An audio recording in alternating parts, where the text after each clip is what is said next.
सहायक शिक्षक भर्ती परीक्षा 2026 लोक शिक्षण संचालनालय छत्तीसगढ़ के अंतर्गत सहायक शिक्षक पदों हेतु लिखित भर्ती परीक्षा 2026 के संबंध में ऑनलाइन आवेदन के संबंध में नोटिस जारी की गई है।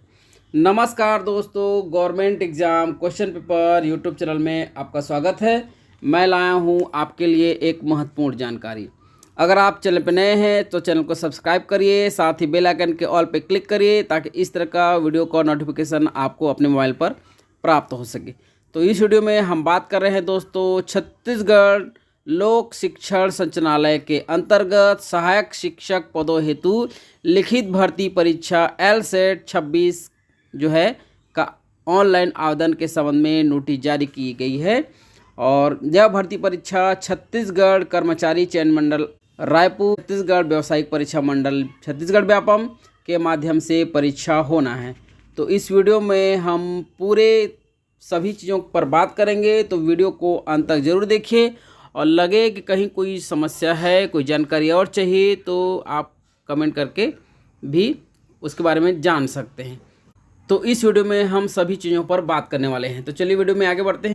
सहायक शिक्षक भर्ती परीक्षा 2026 के लिए ऑनलाइन आवेदन कर सकते हैं 24/7/2026 यानी कि आज से शुक्रवार से 21/8/2026 शुक्रवार शाम 5 बजे तक। त्रुटि सुधार 22/8/2026 से 24/8/2026 शाम 5 बजे तक किया जा सकता है।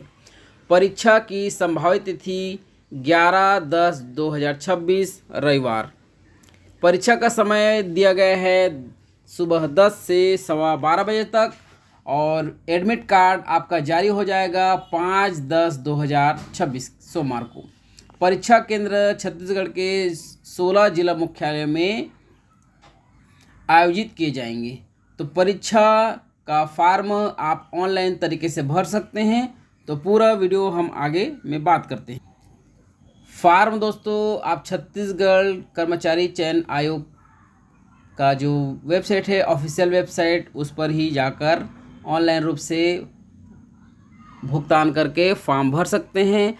और जिस खाता से आप पैसा पे करेंगे ऑनलाइन जो है व्यावसायिक परीक्षा बोर्ड को, उसी खाता में वो पैसा वापस पेपर होने के बाद आपको वापस किया जाएगा। तो इस बात को आपको ध्यान देना है दोस्तों। लोक शिक्षण संचालनालय छत्तीसगढ़ का यह विस्तृत विज्ञापन है। इसमें सहायक शिक्षक के पदों हेतु यू एवं टी वर्ग के भर्ती के संबंध में पूरा विवरण दिया गया है। तो इस वीडियो में हम पूरा तरीके से शैक्षणिक अर्हताएं, आयु सीमा, आरक्षण तथा अन्य सभी चीज़ों पर बात करने वाले हैं। तो सहायक शिक्षक ई वर्ग अराजपत्रित श्रेणी जिनका वेतनमान रहेगा लेवल 6। इसमें देख सकते हैं बलौदा बाजार भाटापारा के लिए 80 पद है, जिसमें अनारक्षित 42, अनुसूचित जाति SC के लिए 17, ST के लिए 10, OBC के लिए 11 पद हैं। वहीं अनारक्षित पद में महिलाओं के लिए बात करें तो 12 पद है।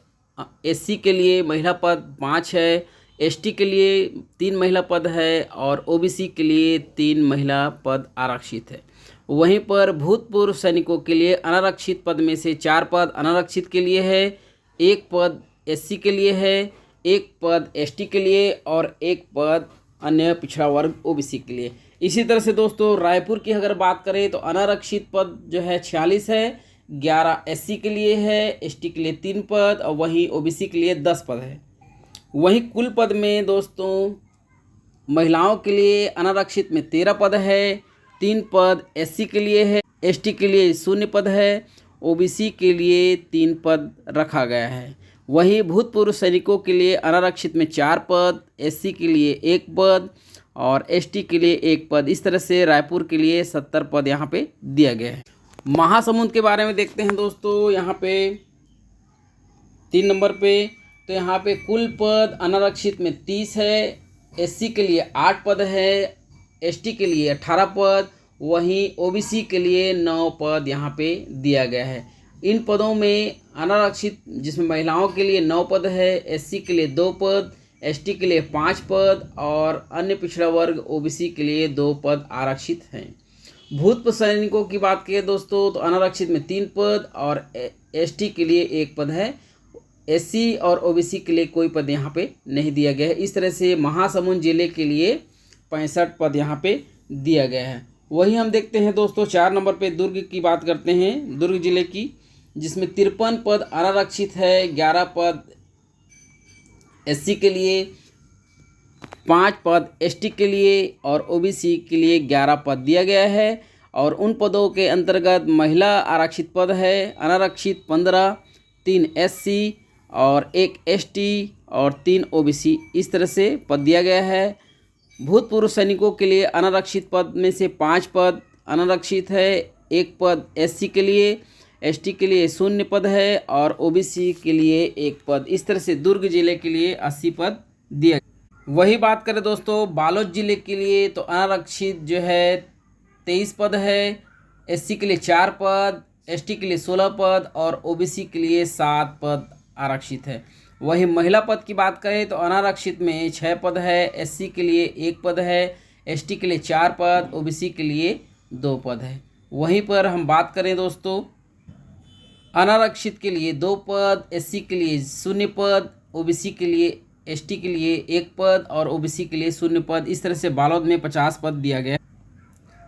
आगे हम बात करें दोस्तों बेमेतरा जिले के लिए तो बेमेतरा में अनारक्षित के लिए 44 पद, एससी के लिए 12 पद, एसटी के लिए 4 पद और ओबीसी के लिए 10 पद आरक्षित है। और जो पदें हैं उसमें महिलाओं के लिए अनारक्षित में 13 पद, एससी के लिए 3 पद, एसटी के लिए 1 पद और ओबीसी के लिए 3 पद आरक्षित है। वहीं भूतपूर्व सैनिकों के लिए दोस्तों अनारक्षित में 4 पद, एससी के लिए 1 पद, एसटी के लिए 0 पद और ओबीसी के लिए 1 पद है। इस तरह से बेमेतरा जिले के लिए 70 पद यहाँ पे दिया गया है। राजनांदगांव की बात करें दोस्तों 7 नंबर पे तो अनारक्षित के लिए 34 पद, एससी के लिए 7 पद, एसटी के लिए 19 पद और ओबीसी के लिए 10 पद यहाँ पे दिया गया है। महिलाओं के लिए आरक्षित पद में बात करें तो अनारक्षित में 10 पद, एससी के लिए 2 पद, एसटी के लिए 5 पद और ओबीसी के लिए 3 पद यहाँ पे दिया गया है। वहीं पे भूतपूर्व सैनिकों की बात करें तो अनारक्षित में 3 पद, एससी के लिए 0 पद और एसटी और ओबीसी के लिए 1-1 पद। इस तरह से राजनांदगांव जिले में 70 पद यहाँ पे आरक्षित है। आगे हम बात करें कबीरधाम जिले की दोस्तों तो अनारक्षित पद 36 है, जिसमें एससी 9 पद, एसटी 15 पद, ओबीसी 10 पद। इस तरह से पद बटा हुआ है। वही पदों में आरक्षित महिलाओं के लिए 10 पद अनारक्षित, एससी के लिए 2 पद, एसटी के लिए 4 पद, ओबीसी के लिए 3 पद। इस तरह से महिलाओं के लिए आरक्षित पद किया गया है। वहीं पे भूतपूर्व सैनिकों की बात करें तो अनारक्षित में 3 पद, एससी के लिए 0 पद और एसटी और ओबीसी के लिए 1-1 पद। इस तरह से कबीरधाम जिले के लिए 70 पद यहाँ पे दिया गया है। दोस्तों जांजगीर चांपा जिले की तो अनारक्षित में 36 पद है, एससी के लिए 16 पद, एसटी के लिए 8 पद और ओबीसी के लिए 10 पद यहाँ पे दिया गया है। महिलाओं के लिए बात करें आरक्षित जो भी पद है उसमें 10 पद अनारक्षित, 4 पद एससी के लिए, 2 पद एसटी के लिए, 3 पद ओबीसी के लिए प्रदान किया गया है। वहीं भूतपूर्व सैनिकों के लिए बात करें तो 3 पद अनारक्षित, 1 पद एससी और एसटी के लिए 0 पद, ओबीसी के लिए 1 पद। इस तरह से जांजगीर चांपा जिले के लिए भी 70 पद यहाँ पे दिया गया है। आगे हम बात करते हैं मुंगेली जिले के बारे में तो अनारक्षित में 35 पद, एससी के लिए 17 पद, एसटी के लिए 8 पद, ओबीसी के लिए 10 पद यहाँ पे दिया गया है। महिलाओं के लिए बात करें आरक्षित श्रेणी में तो अनारक्षित में 10 पद, एससी सीट में एससी के लिए 5 पद, एसटी के लिए 2 पद और ओबीसी के लिए महिला के लिए 3 पद आरक्षित किया गया है। भूतपूर्व सैनिकों के बारे में देखें तो अनारक्षित में 1 पद और एससी ओबीसी के लिए 1-1 पद है, एसटी के लिए यहाँ पे पद नहीं है। तो इस तरह से मुंगेली जिले के भी यहाँ पे 70 पद यहाँ पे दिया गया है। वहीं हम देखें रायगढ़ जिले के लिए तो अनारक्षित में 7 पद, एससी के लिए 3 पद, एसटी के लिए 7 पद, ओबीसी के लिए 3 पद दिया गया है। वहीं पे महिलाओं के आरक्षण की बात करें तो अनारक्षित में 2 पद, एससी और ओबीसी के लिए 0 पद और एसटी के लिए यहाँ पे 2 पद दिया गया है। वहीं भूतपूर्व सैनिकों के लिए यहाँ पे कोई पद नहीं है। इस तरह से रायगढ़ में कुल 20 पद प्रदान किया। वहीं बिलासपुर की बात करें दोस्तों तो बिलासपुर में अनारक्षित में 42 पद, एससी के लिए 15 पद, एसटी के लिए 12 पद, ओबीसी के लिए 11 पद यहाँ पे इस वैकेंसी में दिया गया है। वहीं महिलाओं की आरक्षण की बात करें तो 12 पद अनारक्षित, 4 पद एससी, 3 पद एसटी और 3 पद ओबीसी के लिए यहाँ पे दिया गया है। भूतपूर्व सैनिकों के लिए 4 पद, एक एससी, एसटी, ओबीसी तीनों के लिए 1-1 पद यहाँ पे भूतपूर्व सैनिकों के लिए रखा गया है। इस तरह से 80 पद बिलासपुर के लिए उपलब्ध है यहाँ। इस तरह से दोस्तों इस वर्ग में अलग अलग 12 जिलों के लिए कुल 795 सीट यहाँ पे दिया गया है इस वैकेंसी। वहीं पे दोस्तों मैं बात करूँ जो है स्पेशल पर्सन जो दिव्यांग व्यक्ति हैं उनके लिए अलग अलग जिलों में, जैसे बलौदाबाजार में 5 पद, रायपुर में 5 पद, महासमुंद में 5 पद, इसी तरह से दुर्ग में भी 5 पद यहाँ पे दिया गया है। और आगे बात करें बालोद में 3 पद, बेमेतरा में 5 पद, राजनांदगांव कबीरधाम में भी 5-5 पद उनके लिए है। जांजगीर चांपा मुंगेली ज़िले में भी उनके लिए 5-5 पद है। रायगढ़ और बिलासपुर में 1 और 5 पद है। इस तरह से उनको जो है यहाँ पे भी सीट प्रदान किया गया है। इस तरह से सहायक शिक्षक इस वर्ग के लिए 795 कुल पद यहाँ पे। अब बात करते हैं दोस्तों सहायक शिक्षक टी वर्ग अराजपत्रित तृतीय श्रेणी के पद के लिए जिनका वेतनमान रहेगा लेवल 6। तो इसमें हम देखते हैं कि बस्तर के लिए दोस्तों अनारक्षित 26 पद हैं, एससी के लिए 3 पद, एसटी के लिए 79 और अन्य पिछड़ा वर्ग के लिए 17 पद यहाँ पे आरक्षित हैं। वही पदों में जो है महिलाओं के लिए आरक्षित पद की बात करें तो 7 पद अनारक्षित, एससी के लिए 0 पद, एसटी के लिए 23 और ओबीसी के लिए 4 पद यहाँ पे आरक्षित हैं। भूतपूर्व सैनिकों के बारे में बात करें तो अनारक्षित में 2 पद और एसटी ओबीसी के लिए 7 और 1 पद इस तरह से। और जो दिव्यांग व्यक्ति हैं उनके लिए अलग से 8 पद यहाँ पे बस्तर ज़िले के लिए दिया गया है। तो इस तरह से बस्तर ज़िले में दोस्तों टोटल 125 पद यहाँ पे इस वैकेंसी के अनुसार दिया गया है। अब हम बात करते हैं बीजापुर ज़िले के बारे में। तो बीजापुर ज़िले के लिए अनारक्षित में 5 पद, एससी के लिए 7 पद, एसटी के लिए 79 पद और ओबीसी के लिए 14 पद यहाँ पे दिया गया है। वहीं महिलाओं के लिए बात करें तो अनारक्षित में 1, एससी के लिए 2 और एसटी के लिए 23 पद यहाँ पे दिया गया है। ओबीसी के लिए यहाँ पे 4 पद है। वहीं भूतपूर्व सैनिकों के लिए दोस्तों अनारक्षित और एससी में कोई पद नहीं है और एसटी और ओबीसी के लिए 7 और 1 पद दिया गया है। वहीं दिव्यांग व्यक्तियों के लिए 7 पद अलग से यहाँ पे रिजर्व रखा गया है। तो इस तरह से बीजापुर ज़िले में टोटल 105 पद यहाँ पे इस विज्ञापन के अनुसार दिया। अब बात करते हैं दोस्तों दंतेवाड़ा के बारे में। दंतेवाड़ा ज़िले में अनारक्षित में 3 पद, एससी के लिए 2 पद, एसटी के लिए 38 पद और ओबीसी के लिए 7 पद यहाँ पे दिया गया है। वहीं महिलाओं के लिए बात करें तो अनारक्षित और एससी में कहीं कोई सीट नहीं है और एसटी और ओबीसी के लिए 11 और 2 पद दिया गया है।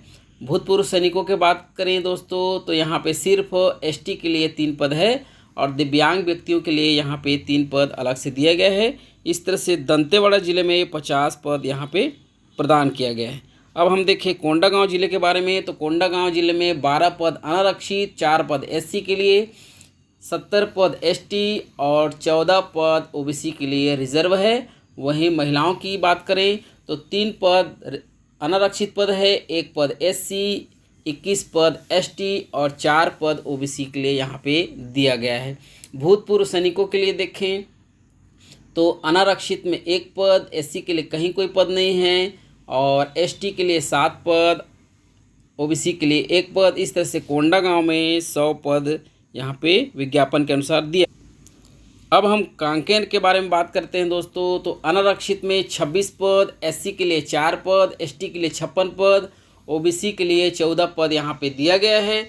वहीं महिलाओं के लिए बात करें तो 8 पद अनारक्षित, 1 पद एससी, एसटी के लिए 16 पद और ओबीसी के लिए 4 पद यहाँ पे दिया गया है।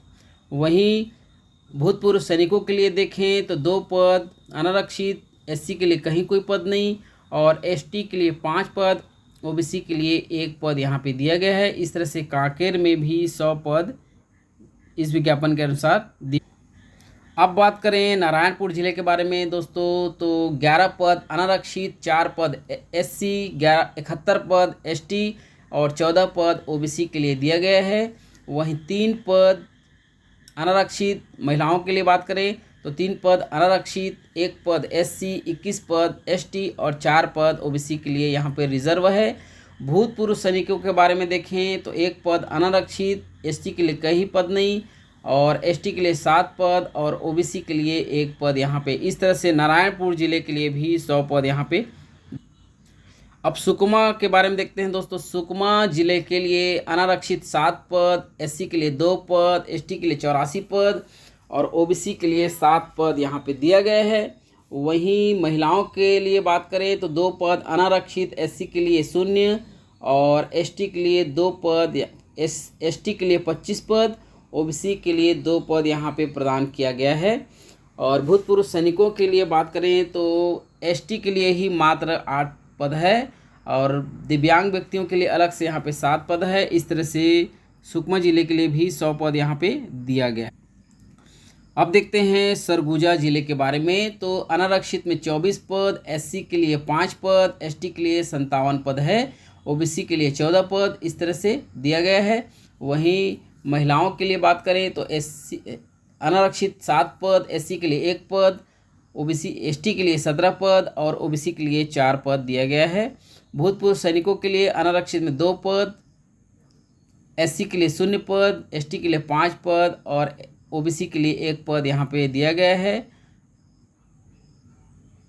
वहीं दिव्यांग व्यक्तियों के लिए 7 पद अलग से यहाँ पे दिया गया है। इस तरह से सरगुजा जिलों के लिए भी यहाँ पे 100 पद दिया गया है।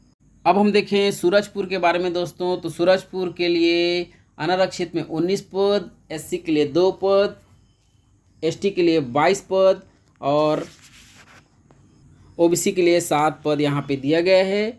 वहीं बात करें हम अनारक्षित श्रेणी में महिलाओं के लिए आरक्षित श्रेणी में, तो अनारक्षित में महिलाओं के लिए 5 पद, एससी के लिए 0 पद, एसटी के लिए 6 पद, ओबीसी के लिए 2 पद दिया गया है। भूतपूर्व सैनिकों में बात करें तो 1 पद अनारक्षित और 2 पद यहाँ पे एसटी के लिए है और एससी ओबीसी के लिए पद कोई नहीं है। सूरजपुर जिले के लिए 3 अनारक्षित, 3 दिव्यांग व्यक्तियों के लिए भी सीट रखा गया है। इस तरह से सूरजपुर जिले के लिए 50 पद है। आगे हम बात करें बलरामपुर जिले के लिए तो 20 पद अनारक्षित, 4 पद एससी, 62 पद एसटी और 14 पद ओबीसी के लिए प्रदान की गई है। और वहीं पे महिलाओं के लिए बात करें तो अनारक्षित में 6 पद, एससी के लिए 1 पद, एसटी के लिए 18 पद, ओबीसी के लिए 4 पद। वहीं भूतपूर्व सैनिकों के लिए यहाँ पे एसटी के लिए 6 और ओबीसी के लिए 1 पद रखा गया है। एससी और अनारक्षित के लिए यहाँ पद नहीं है। दिव्यांग व्यक्तियों के लिए यहाँ पे 7 पद अलग से है। इस तरह से यहाँ बलरामपुर जिले में भी 100 पद जो है प्रदान किया गया। कोरिया के बारे में देखते हैं दोस्तों। कोरिया में अनारक्षित में 34 पद, एससी के लिए 8 पद, एसटी के लिए 44 पद, ओबीसी के लिए 14 पद है। वहीं महिलाओं के लिए यहाँ पे कुल पद में अनारक्षित 10 पद, एससी के लिए 2 पद, एसटी के लिए 13 पद, ओबीसी के लिए 4 पद यहाँ पे दिया गया है। भूतपूर्व सैनिकों के लिए अनारक्षित 3 पद, एससी के लिए 0 और एसटी के लिए 4 और ओबीसी के लिए 1 पद है। इस तरह से दिव्यांग व्यक्तियों के लिए भी 7 पद है। इस तरह से कोरिया जिले के लिए भी 100 पद यहाँ पे दिया गया है। आगे हम देखें जसपुर जिले के बारे में।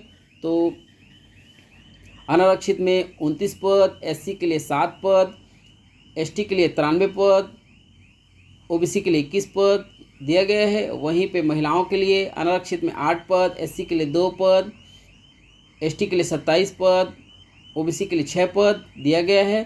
वहीं भूतपूर्व सैनिकों के लिए देखें तो 2 पद अनारक्षित में पद नहीं है, और एसटी के लिए 9 पद, ओबीसी के लिए 2 पद है। इस तरह से जसपुर जिले के लिए 150 पद यहाँ पे इस वैकेंसी में दिया गया। अब कोरबा जिले के बारे में बात करें दोस्तों, तो 34 पद अनारक्षित, 10 पद एससी, 42 पद एसटी, 14 पद ओबीसी के लिए दिया गया है।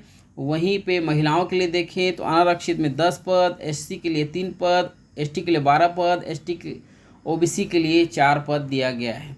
अनारक्षित में देखें तो 3 पद अनारक्षित, भूतपूर्व सैनिकों के लिए देखें तो 3 पद अनारक्षित, 1 पद एससी, 4 पद एसटी और 1 पद यहाँ पे ओबीसी के लिए दिया गया है।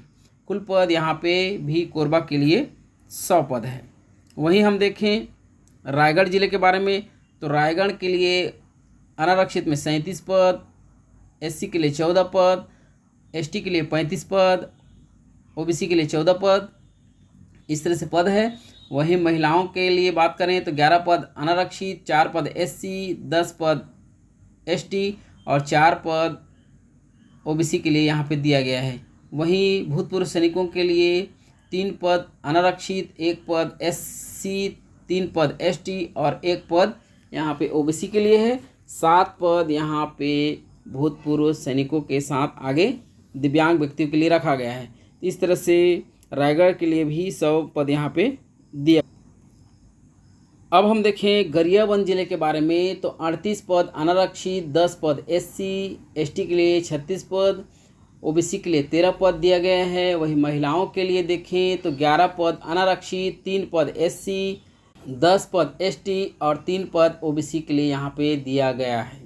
वहीं पे भूतपूर्व सैनिकों के बारे में देखें तो 3 पद अनारक्षित, 1 पद एससी, 3 पद एसटी और 1 पद ओबीसी के लिए दिया गया है। और भूतपूर्व सैनिकों के बाद हम बात करें दिव्यांग व्यक्तियों के बारे में, यहाँ पे 6 पद दिया गया है। इस तरह से 97 पद गरियाबंद जिले के लिए दिया। आगे हम देखें दोस्तों तो बालोद जिले के लिए यहाँ पे अनारक्षित 9 पद, एससी के लिए 2 पद, एसटी के लिए 6 पद, ओबीसी के लिए 3 पद दिया गया है। वहीं महिलाओं के लिए आरक्षण की बात करें तो यहाँ पे 2 पद अनारक्षित और एसटी के लिए 1 पद है, ओबीसी और एससी के लिए पद नहीं है। वहीं भूतपूर्व सैनिकों के लिए यहाँ पे कोई पद नहीं है। दिव्यांग व्यक्तियों के लिए यहाँ पे 1 पद ही है। तो इस तरह से बालोद में 20 पद यहाँ पे दिया गया है। इस तरह से दोस्तों टोटल 1497 पद यहाँ पे दिया गया। अब हम बात करते हैं दोस्तों कि पात्रता की शर्तें क्या हैं, कि किस वजह से आप इस सीधी भर्ती में पात्र हो पाएंगे। तो दोस्तों यहाँ पे हम देखते हैं सीधी भर्ती में पात्रता की शर्तें क्या हैं। तो 1 जनवरी 2026 को आपको 21 वर्ष पूरी कर ली हो और 35 वर्ष से अधिक ना हो। वहीं एससी, एसटी, ओबीसी को अधिकतम 5 वर्ष की छूट यहाँ पे दी जा सकेगी। छत्तीसगढ़ सिविल सेवा के अनुसार महिलाओं को अधिकतम 10 वर्ष की आयु में छूट मिल सकती है। दिव्यांग व्यक्तियों को सामान्य प्रशासन विभाग द्वारा जो भी आयु सीमा में छूट दी जाएगी वह दी जाएगी। और ऐसे अभ्यर्थी जो कि छत्तीसगढ़ शासन के कर्मचारी हो उनको इस तरह से शिथिल होगी, उनकी आयु सीमा में इस तरह से गणना की जाएगी कि जैसे जो भी सरकारी स्थायी या अस्थायी सेवक हों उनको आयु जो है 38 वर्ष से अधिक नहीं होनी चाहिए। और जो अस्थायी रूप से पद धारण किए हुए हैं वे यदि आवेदन कर रहे हैं तो भी वो 38 वर्ष से अधिक। ये जो पद हैं दोस्तों, ये जो छूट है वह आकस्मिकता निधि से जो भी वेतन पाने वाले कर्मचारी, कार्यभारित कर्मचारी या परियोजना कार्यान्वयन समितियों में जो भी कर्मचारी हैं उन सभी पर भी ये लागू होंगे। और दोस्तों ऐसे अभ्यर्थी जिनका छंटनी किया गया हो, शासकीय सेवक हो, उनको अपनी आयु सेवा में पूर्व में की गई संपूर्ण अस्थायी सेवा की अधिकतम 7 वर्ष की कालावधि, भले ही वह अधिक कालावधि 1 वर्ष से अधिक बार की गई सेवाओं का योग हो, कम करने के लिए अनुज्ञात किया जाएगा। और उनको जो भी आयु निकले उनसे 3 वर्ष से अधिक ना हो, इस तरह से उनको छूट। वहीं दोस्तों यहाँ पे स्पष्टीकरण दिया गया है कि छंटनी किए गए सेवक के बारे में। तो ऐसे सेवक, ऐसे व्यक्ति जो इस राज्य के किन्हीं अथवा संगठन या इकाइयों की अस्थायी शासकीय सेवा में कम से कम 6 माह की निरंतर सेवक रहा हो और जैसे किसी भी रोजगार कार्यालय में अपना पंजीयन कराने या शासकीय सेवा में नियोजन हेतु अन्यथा आवेदन की तारीख से अधिक 3 वर्ष की।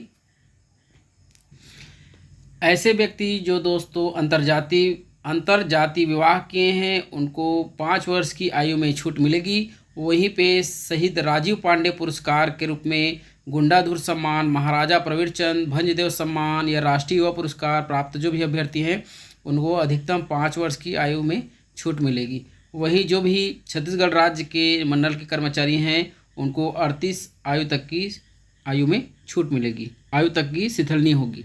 इस तरह से दोस्तों किसी भी संवर्ग में किसी भी आधार पर जो भी छूट होगा उसमें अधिकतम 45 वर्ष से अधिक किसी भी प्रकार से छूट नहीं दी जा सकेगी।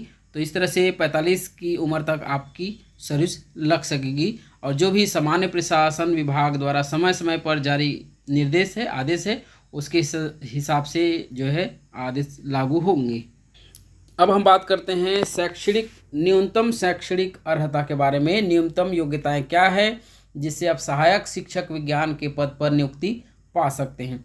तो ये पहला देख सकते हैं यहाँ पे क में कम से कम 50% अंकों के साथ आपकी 12वीं या इसके समकक्ष जो भी होनी चाहिए। साथ ही द्विवर्षीय शिक्षा शास्त्र में डिप्लोमा होनी चाहिए।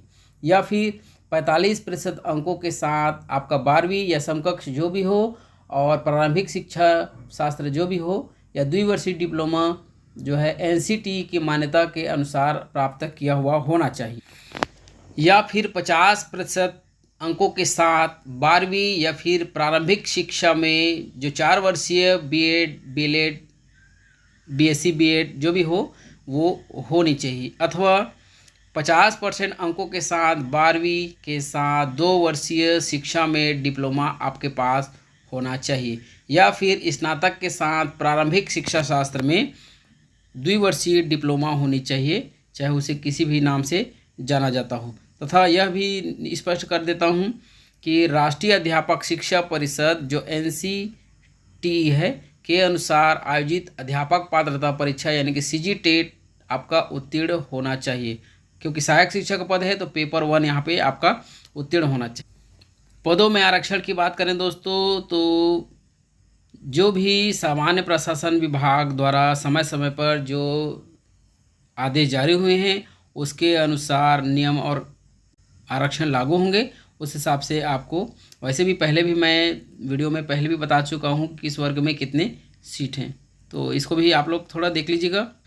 चयन सूची दोस्तों तो छत्तीसगढ़ व्यावसायिक परीक्षा बोर्ड यानी कि व्यापम जो कि अब बदल चुका है नाम, छत्तीसगढ़ कर्मचारी चयन मंडल रायपुर के अनुसार पद भरे जाएंगे। एग्ज़ाम होगा तो ऑनलाइन आप आवेदन कर सकेंगे। जो परीक्षा परिणाम होगा उसको 6 माह की ही वैलिडिटी घोषित की जाएगी।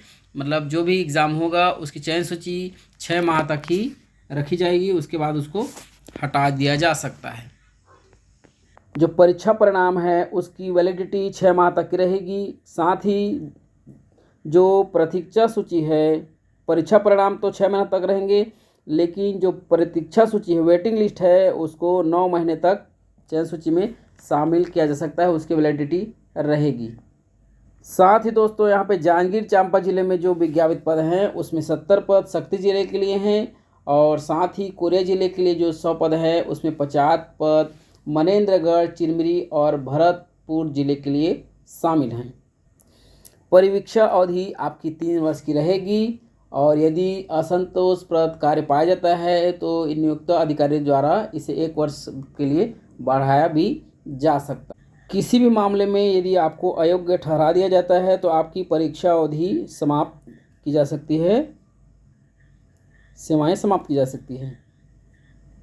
पदों के बारे में दोस्तों, पदों की संख्या अपरिवर्तनीय है। पद जो है कम या ज़्यादा घटाया बढ़ाया जा। दिव्यांग व्यक्तियों को जिला मेडिकल बोर्ड से दिव्यांगता प्रमाण पत्र प्रदान किया जाएगा। ऐसे सभी को मेडिकल प्रमाण पत्र देना ही पड़ता है और छत्तीसगढ़ का स्थायी निवासी होना आपके लिए अनिवार्य है। चयन सूची व्यापम द्वारा जो लिखित परीक्षा परिणाम के आधार पर की जाएगी। इस तरह से अन्य कई महत्वपूर्ण बातें यहाँ पे दी गई हैं दोस्तों, जिसके बारे में यदि आप पढ़ना लिखना चाहें, पढ़ना समझना चाहें तो इसको मैं आपको डिस्क्रिप्शन बॉक्स पर उपलब्ध करा दूंगा, जहाँ से आप इसको देखकर और समझ सकते हैं। क्योंकि चूँकि वीडियो बहुत लंबा हो सकता है दोस्तों, इसलिए ज़्यादा चीज़ों को इसमें शामिल नहीं किया जा रहा है। तो इसलिए इसके संबंध में किसी प्रकार से, जैसे सिलेबस है, ओल्ड क्वेश्चन पेपर है, तो उसके संबंध में यहाँ पे बातें नहीं की गई है। तो उसके संबंध में मैं अन्य वीडियो में बात करूँगा दोस्तों। तो वीडियो ऐसे भी काफ़ी लंबा हो चुका है, तो मिलेंगे हम आगे किसी अन्य वीडियो में। यदि इस प्रकार से दोस्तों, मैं तो जानते ही हैं कि इस तरह से वीडियो लाते रहता हूं, आपको लगता है कि हमारे काम की चीज़ है, तो हमारे चैनल को सब्सक्राइब करके जुड़ सकते हैं। और कोई सवाल, कोई सुझाव या कोई जानकारी और चाहें तो मुझे कमेंट कर सकते हैं। मैं प्रयास करूंगा कि आपको वो जानकारी उपलब्ध कराऊं। चलिए नेक्स्ट वीडियो में मिलते हैं। सिलेबस और पूर्व वर्ग के प्रश्न किस तरह से आते हैं उसके संबंध में भी आप बात करेंगे, और चाहें तो आप पूर्व में जो अपलोड है वीडियोस उसको भी जाके देख सकते हैं। चलिए मिलते हैं किसी अन्य वीडियो में। धन्यवाद।